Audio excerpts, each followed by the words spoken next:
3 manje tikvice ili 2 veće ogulimo, ali tako da kada ogulimo ostane nam 1 kilogram. Kupite malo više od kilograma. Zatim u jednu veću posudu oguljene tikvice narendamo.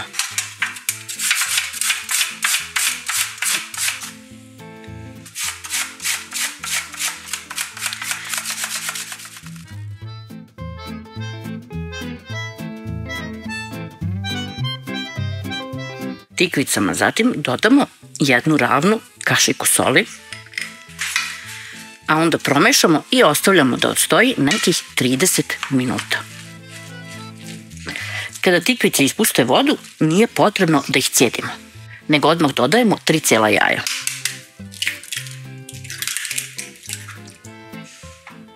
Dvesta mililitara tečnog jogurta, 10 grama praška za pecivo, a onda sve promešamo.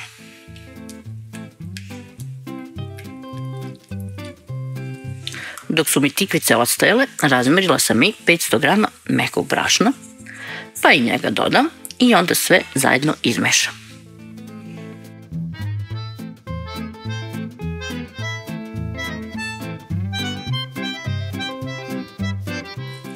Pošto promešam, po želji možete da dodate malo bibera i obavezno 1 čep alkoholnog sirćeta.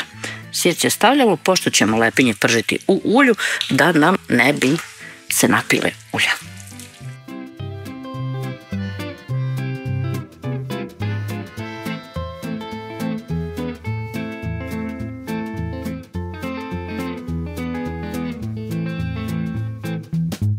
Masa nam je gotova, spremna za pečenje.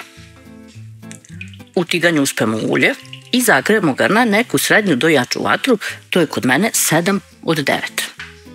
Vlažnom varijačom proverimo da li nam se ulje zagrelo i ako ovako vidite ove balončiće, jeste, spremno je za pečenje. Uzmemo zatim jednu punu ovu kutlaču ove smese za naše lepinje.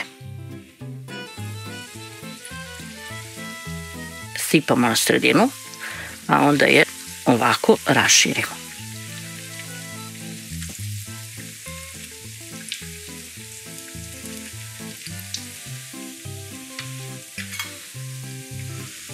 Ovaj višak delova odstranimo ili ispečemo pa hrskamo.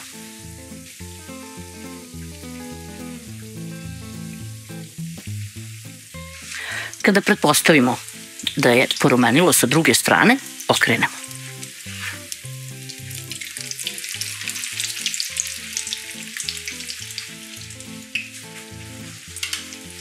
Kada nam i s druge strane ovako porumeni, vadimo na ubrus da se odsjede.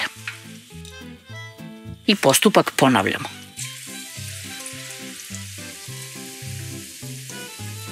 Ukoliko primetite da vam se lepinje suviše brzo peku, smanjite vatru, kako vam okolo ne bi izgorele, a iznutra ostale sirove. Ili suprotno, ako se suviše sporo peku, pojačajte vatru, jer ako ih pečete na slaboj vatri, upit će dosta ulja.